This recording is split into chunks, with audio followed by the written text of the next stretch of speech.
from injecting themselves with the newly created blue serum, Compound V. He's yelling at him that it's not ready yet, but he's way too late. Every one of them dies horribly, and the whole place goes up in flames from a spill of chemicals. We cut back to the present, where we see an ad for Godolkin University, inviting young folks with powers to apply for admission. After the dean died last season, Cipher steps up to take over the role. While his powers are still a mystery up until this point, he becomes a key figure at the Elmira Detention Center. Later, we see Jordan still stuck in that same center, being transported by guards in a truck. He runs into Emma there. She asks him what's going on and where they're taking him, though she already thinks it's all over. But turns out it was none other than Kate who got him out of there, taking him back to the university, thinking that's where they'll be safe given the circumstances. Kate's surprised when she doesn't see Andre, and that's when she finds out he's dead. Even though Emma and Jordan think Kate already knew about it, she assures them she had no idea, and that breaks her heart. Meanwhile, Jordan's still pissed off about everything that's happened and doesn't want to go back to Godolkin, but Emma points out they don't have much of a choice. Jordan, worried, asks about Mary's whereabouts, but before they can get an answer, they're interrupted by Stacy Ferreira, the new head of student life, who, as part of her mutation, has a huge stinger. Stacy tells them that thanks to Kate begging the vault higher-ups, they managed to get released and are now heading back to the university. However, Emma can't help but be shocked when she sees Stacy's stinger, commenting that it looks like there's something weird coming out of her backside. Stacy, cool as a cucumber, warns them that if that thing activates, they'll die in a horrible way, her included. Later, Jordan and Emma are handed a script explaining that they've been exonerated of all charges and that their crucial contributions to helping and protecting other superheroes are being recognized. With that, they officially take on their role as the Guardians of Godolkin once again, announcing it to the public. At this announcement, the reporters start firing questions, asking about the whereabouts of Andre and Marie, but Stacy interrupts, telling them that's all, and the Guardians need to go rest. Jordan, clearly worried, asks Kate where Marie is, but Kate tells him she escaped and she doesn't know anything else. Jordan, surprised, reminds her that this happened months ago, and asks if they haven't found her yet. Kate insists that Marie disappeared, and says that as long as they stay on campus and don't cause any trouble, they'll be safe. That's the deal she made. Then, with more urgency, she tells them that Marie is in danger and yells that she got them both out of there. But Jordan, in a fit of frustration, strikes her. Later, Jordan tells Emma that he's seen Cipher more than once in Elmira. Back then, he was a doctor, and now he turns out to be the dean. Emma, after digging into his past, reveals that Cipher worked for a few years at Vault in Mexico, but before that, there's no trace of him. They don't even know what powers he has. He's, in Emma's words, a blank slate.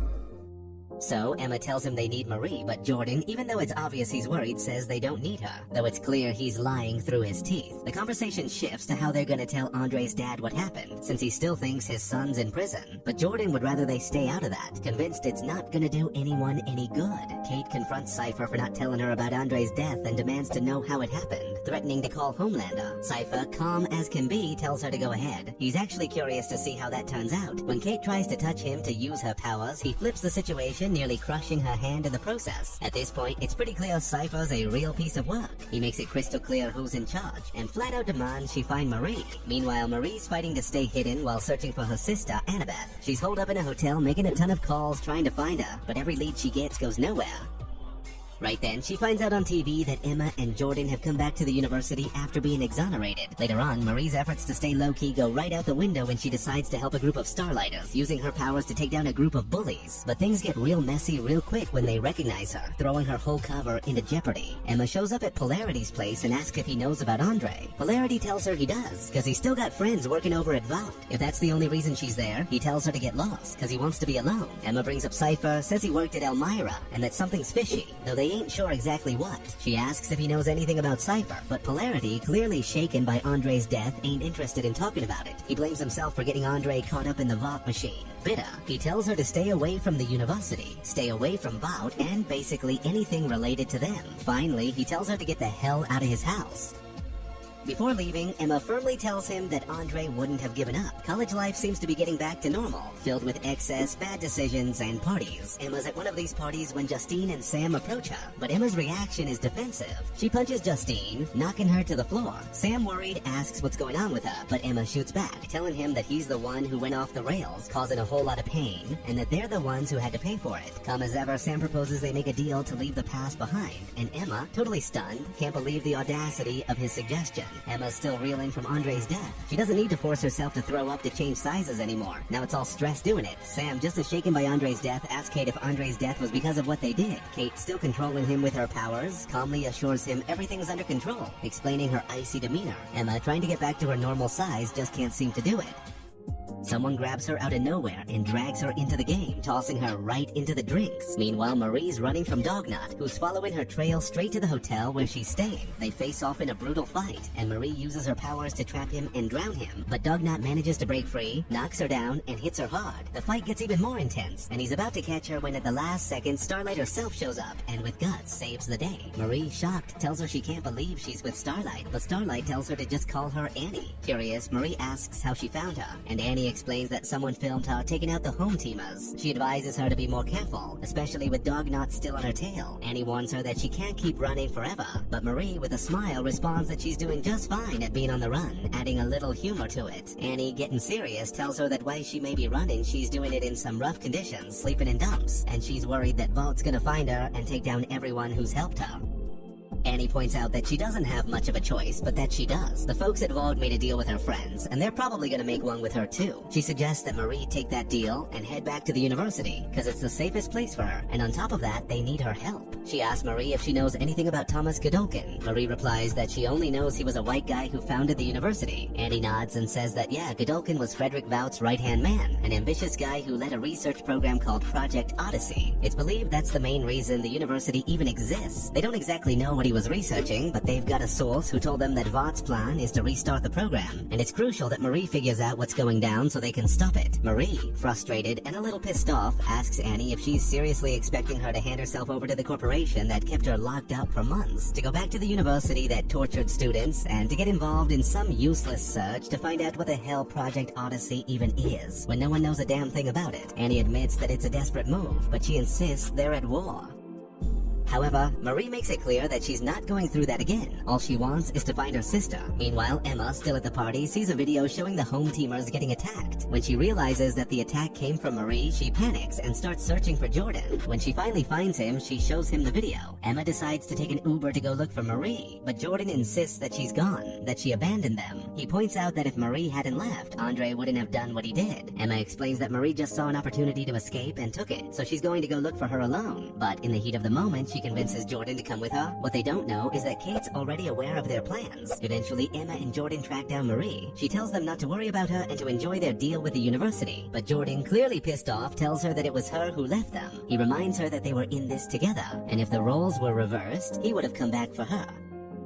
Then, with a heavy heart, he reveals to them that Andre is dead. He tells them that when she escaped, that's what pushed Andre to try to do the same. He found a maintenance pipe, but he didn't want to leave without them, so he waited for the right moment. But when he tried to take them, someone had blocked the pipe with bricks, so he couldn't open it. There were guards, dogs, and lights. He tried to open a steel door, but that didn't work either. He kept trying, but ended up hitting himself bad, falling down and dying. Right at that moment, Kate shows up, and Marie, furious, blames her for everything that happened. Kate, completely unfazed, tells her to go back to the university. Using her powers, she finds out that Marie was with Starlight and hears the conversation they had. Kate tries to use her powers on Marie, but Marie stands her ground, fighting back hard. The confrontation ends with Kate in bad shape. The story continues with episode 2 titled Giantess Never Forgets. Mary was recording a video for Godolkin, trying to show that she had regained her balance after everything that had happened. She said she wanted to return to university, that she needed some space to work through her trauma, and that this mental journey had helped her recover. However, she interrupted the recording, unable to continue, and confessed to Emma that she couldn't do it. Emma, surprised, tried to cheer her up, telling her she had done excellently because she had finally managed to take without crying. Jordan Lee, who was present, commented somewhat ironically that it had only taken an hour. The comment caused discomfort, but Emma insisted on trying again. Mary was hesitant, asking if the next step would be to post the video about mental health, and then return to campus as if no one had been killed. She tried to justify her discomfort by saying that school was the worst place for her, but Emma firmly interrupted her, assuring her that right now it was the safest place, that fame would protect her, since this way Vought couldn't harm her and no one would suspect her of murdering Kate. Mary reacted nervously, asking her not to repeat that, but Emma insisted that no one could implicate her, and that this was precisely the only plan. Jordan, who was looking at them with distaste, interrupted before the new recording to say that it would be best to flee as far away as possible, but Emma retorted that they would be caught before sunset. Jordan retorted that Mary wasn't worried about that, because she would escape again as she had already. Mary tried to apologize for what happened with Andre, but Jordan looked at her disappointedly and asked her what she would have done differently, insisting repeatedly that she wouldn't abandon them this time. Mary remained silent, looking regretful. Emma, tired of the atmosphere, asked if they could just get it over with, staring at Jordan, who eventually stormed off. Emma reminded Mary that she needed to give her all because her life depended on it. Mary agreed, and they began recording again. This time, Mary spoke calmly in front of the Godolkin Godolkin students, explaining that she had healed, that she was excited to return, and that working on her mental health had allowed her to grow in unimaginable ways. Some students listened with support, others with reproach. But she continued, stating that she was ready to resume her role as guardian of the school, and that one journey had ended but another was beginning, confident that the second year would be great. Back on campus, Mary was greeted by Dean Cipher, who welcomed her with a wry smile. She thanked him, and he responded with laughter by calling her a liar.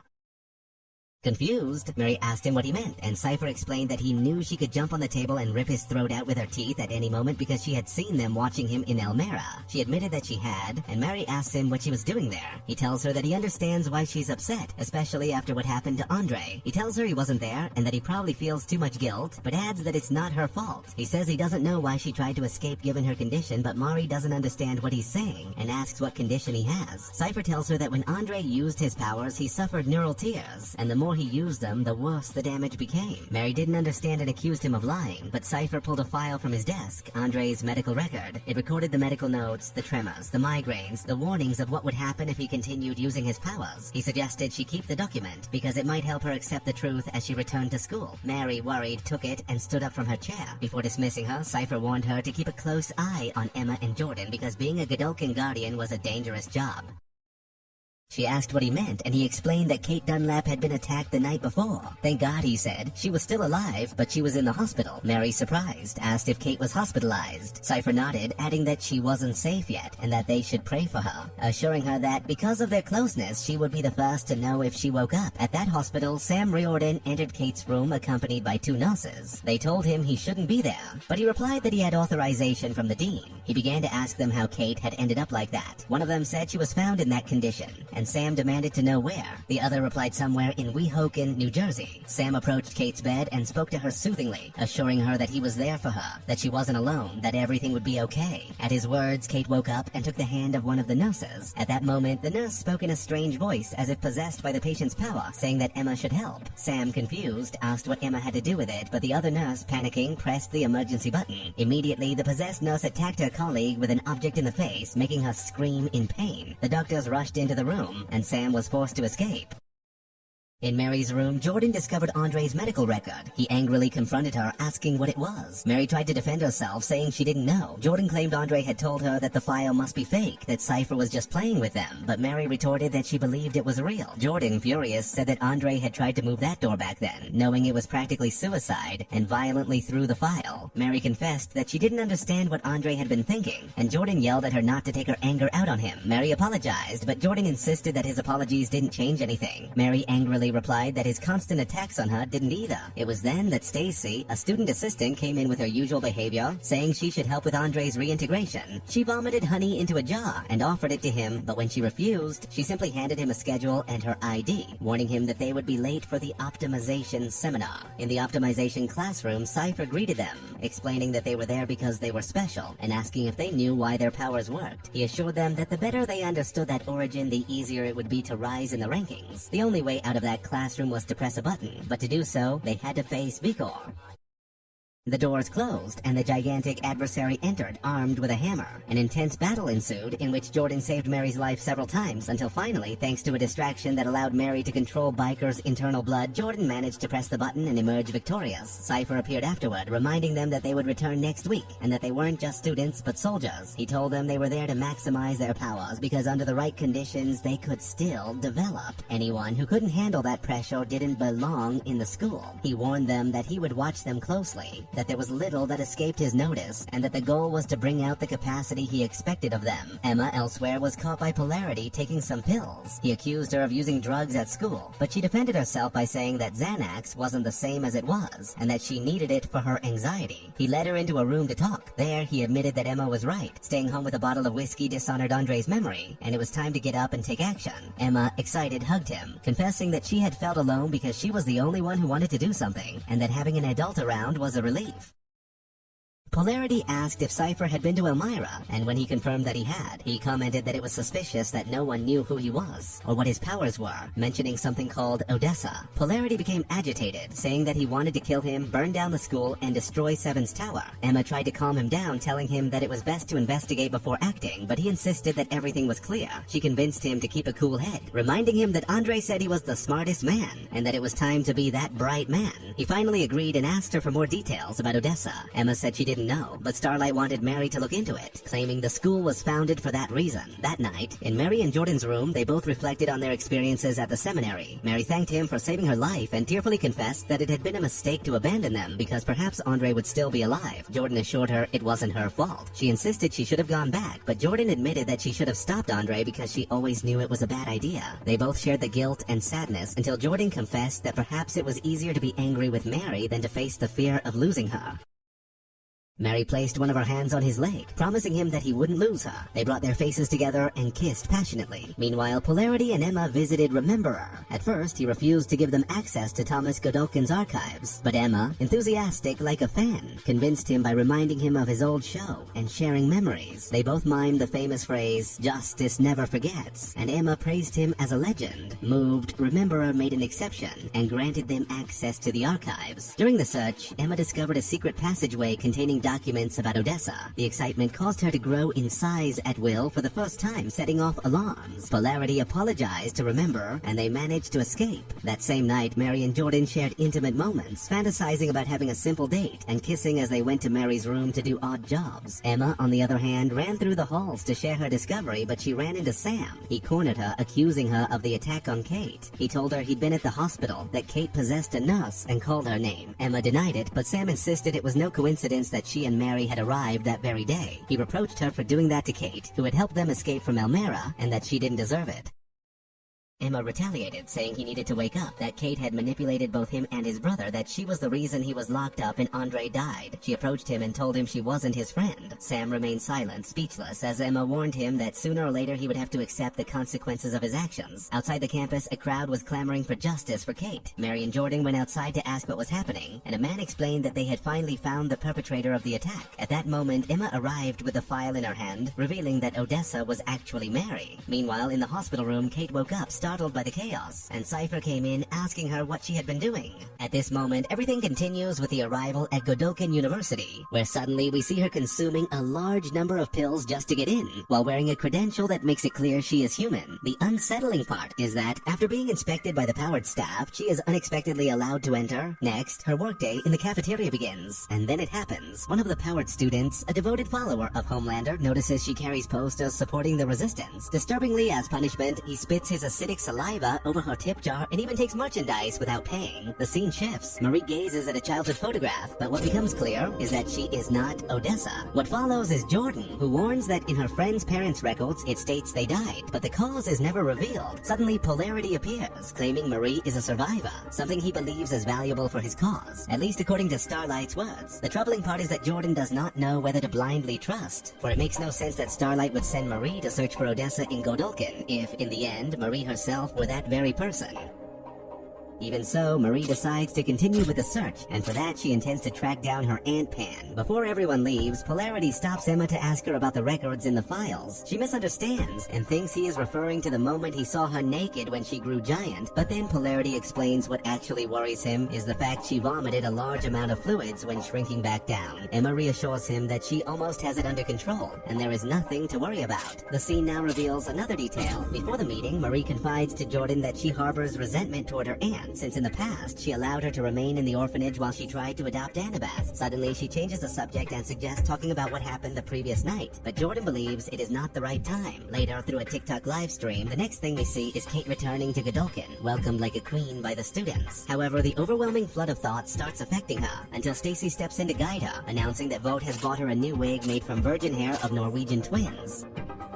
Later on, combat training class begins, and suddenly we see Marie overpowering her rival Fiona by creating a rope out of her own blood. Cipher congratulates her, but the disturbing part is that he immediately warns she still has much to improve. He then addresses the rest of the students, making it clear that Kate has returned after being attacked by a handful of Starlight supporters. What follows is unsettling. He explains that superheroes are outnumbered, and if humans around the world ever organize and rise against them, they will basically be doomed. Class ends, but the next thing we see is Cipher staying behind with Marie to ask why she needs to cut herself to access her powers. She replies that it's the way she has always done it, but he insists he only sees an unpleasant act of self-harm, something she could avoid if she just tried. Meanwhile, the scene shifts. Sam is with Justine. Although he tries to stay calm, the troubling part is that he cannot stop remembering everything that happened, and this makes him nervous. Seeing this behavior, Justine suddenly decides to end their relationship, leaving him in silence. Sam barely registers the breakup because suddenly he begins to see a puppet wandering around campus. The disturbing twist is that even the food starts speaking to him, accusing him of being a monster at Homelander's service. Without realizing, he enters an entire puppet world where even the sun claims that 5G causes cancer, unveiling a flood of conspiracies that surround him completely. The image then shifts to Marie, who after telling Jordan about what happened with Cipher, unexpectedly reveals that she had been with the Virgin before the two of them became a couple. Jordan, unsettled, pretends not to care and warns her she cannot fall in love with the first person she sleeps with. Then something else happens. Both of them notice Stacy is putting up posters with Jordan's face, as he has just become #1. At the same time, the focus moves to Kate, who meets with Cipher to ask him to tell both the whole truth about how Marie and the others tried to kill her. The troubling part is that he refuses, warning that if Homelander finds out, he will also discover Kate is broken and her powers are failing, meaning she would immediately be discarded. Meanwhile, Kate meets with Emma and indirectly makes it clear that she still holds a grudge against them for having tried to kill her. The next thing we see is Emma about to buy muffins, but then it happens. The cafeteria lady becomes alarmed when she notices someone has once again put up the resistance poster. She tells Emma that because of this, every single day someone shows up threatening to kill her or do terrible things to her. Disturbingly, Emma decides to help her track down the culprit, and at that moment she discovers it is a speedster. Suddenly, a chase begins across the campus, ending inside the men's locker room where Emma is confronted by an entire army of naked bodies. Then the unexpected occurs. The speedster momentarily borrows the powers of one of them and attacks Emma with fire, forcing her to withstand the chaos. The scene shifts. Inside her room, Kate removes her bandages and sees with harsh clarity the wound on her skull as well as the arm she has lost. Just then, Sam arrives desperate, begging for her help.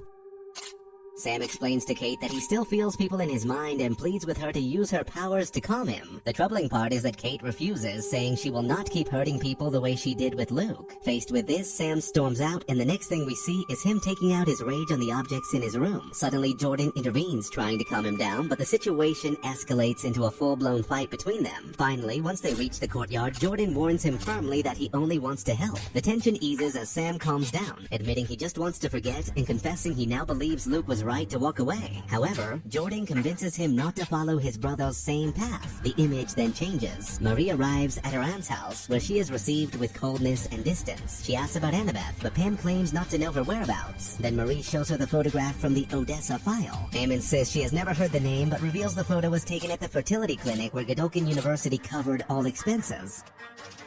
Then, when Emma attends marketing class, something unsettling happens. She notices Harper showing traces of being the speedster. Harper denies the accusation and leaves immediately, but Emma follows her until with no way out, they end up alone in a closet. The unexpected truth is revealed. Harper admits she is a follower of Starlight and discloses that her powers are those of a chameleon. To prove it, Harper shows she can even copy shrinking abilities. After this, Emma makes it clear she will not expose her, though she asks about the existence of other Starlight supporters. The scene shifts. Marie looks at more photographs of her mother alongside her aunt. With a trembling voice, she confesses she always thought her parents had agreed to inject her with Compound Vi in exchange for money, but now she realizes they only did it because they wanted a baby to love. The disturbing twist comes as she leaves the bathroom and discovers a room that appears to belong to Annabeth. Pam reacts coldly, orders her out, and reproaches her for keeping her sister apart all these years. The painful part is hearing Pam say that everyone feared her powers, and even Annabeth still refuses to see her now. Marie defends herself, insisting it was her parents who injected her with Compound V, and that what happened was only an accident caused by her period. The troubling part is how she blames her aunt for letting Annabeth go on believing she is a monster. With that, Marie leaves, but before going, she begs Pam to at least tell her sister the truth. The scene suddenly changes. Sam and Jordan spend the day sharing smoke while watching cartoons on TV. In the middle of the haze, Sam admits that sometimes he talks to his brother in his mind, and though he knows it is not real, he enjoys imagining it. Jordan responds with honesty, saying he understands because if he could see Andre again, he would treasure every moment. Then Sam confesses that if he could, he would return home, but his mother is still too afraid of him. Jordan firmly tells him that he does not consider him terrifying at all. The image shifts again. Harper meets with Emma and introduces her to her fellow rebel. Disturbingly, Emma realizes that their so-called resistance only consists of spray painting insults against Homelander, actions without any real value or greater danger. For this reason, Emma proposes a change of plan. Instead of mere graffiti, they should sabotage and break the system itself. The disturbing part is that the rebels argue she does not have a combative personality, but Emma convinces them to become real heroines. Next, the scene shifts to the day of the big event. Cipher opens it with a solemn speech about evolution, yet he insists on the importance of preserving traditions such as Godolkin University's ranking system, which he considers vital for their survival. In the middle of the ceremony, the focus moves to Jordan and Marie, who meet quietly. Suddenly, without hesitation, Jordan tells her he loves her, though he admits that love scares him. He explains that his fear comes from the thought of her being hurt, but he also recognizes that no one really knows what tomorrow will bring. Then the unexpected happens. Marie kisses him, sealing the moment. The next thing we see is Jordan being called to the stage to deliver the #1 speech. At first, he follows his advisor's counsel, thanking the university and joking about his sexuality, which unleashes loud applause and cheers from the audience. However, midway through his speech, Jordan shifts direction and shockingly reveals that Andre is dead.